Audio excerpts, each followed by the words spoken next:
இப்போது இருக்கக்கூடிய அதிமுக தலைமைக்கும் அண்ணாமலைக்குமான நட்பு அப்படிங்கிறது ஜீரோன்ற இருக்கிற நிலைமையில ரிசல்ட் வந்த பிறகு அதிமுகவே ஒண்ணு இல்லைன்னு ஆன பிறகு 2029 வரைக்கும் பாஜக அதிமுக அப்படிங்கிறது போனச்சு அப்படின்னா அடுத்த ஸ்டெப் என்ன அப்படின்ற ஒரு கேள்வி வருது. இதுக்கு உங்களுடைய பதில். சரி, முதல் கேள்விக்கு வருவோம். இன்னைக்கு இருக்கிற நிலைமையில எடப்பாடியார் அவர்கள் இனிமே அண்ணாமலை தலைவரா வந்தா நாங்க கூட்டணி விட்டு வெளில போயிருவோம் அப்படின்னு சொல்றதுக்கு முடியுமா? முடியாது, கண்டிப்பா முடியாது. சொன்னாலுமே சார் நீங்க கம்முன்றுங்க சார் சொல்ற அளவுக்கு தான் இருக்கு நிலைமை.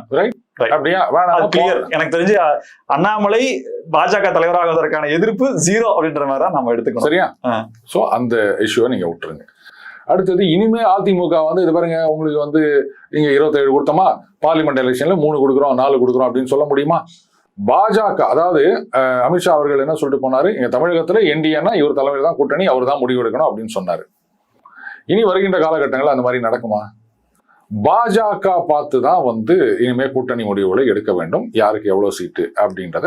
ஸோ இனிமே அதிமுகவை பொறுத்த வரைக்கும் ஒரு ஈக்குவல் பார்ட்னர், நாங்க தான் டாமினன்ட் பார்ட்னர் அப்படின்லாம் சொல்ல முடியாது. நான் இன்னும் ஜூனியர் பார்ட்னர் அளவு கொண்டு போல, பட் ஈக்குவல் பார்ட்னர் அப்படின்ற ஒரு மரியாதையுடன் தான் இருக்க முடியுமே தவிர நாங்க தான் எல்லாம் அப்படின்னு அதிமுகவில் இனிமே சொல்ல முடியாது, செயல்பட முடியாது. அதை ஒத்துக்கிறீங்களா?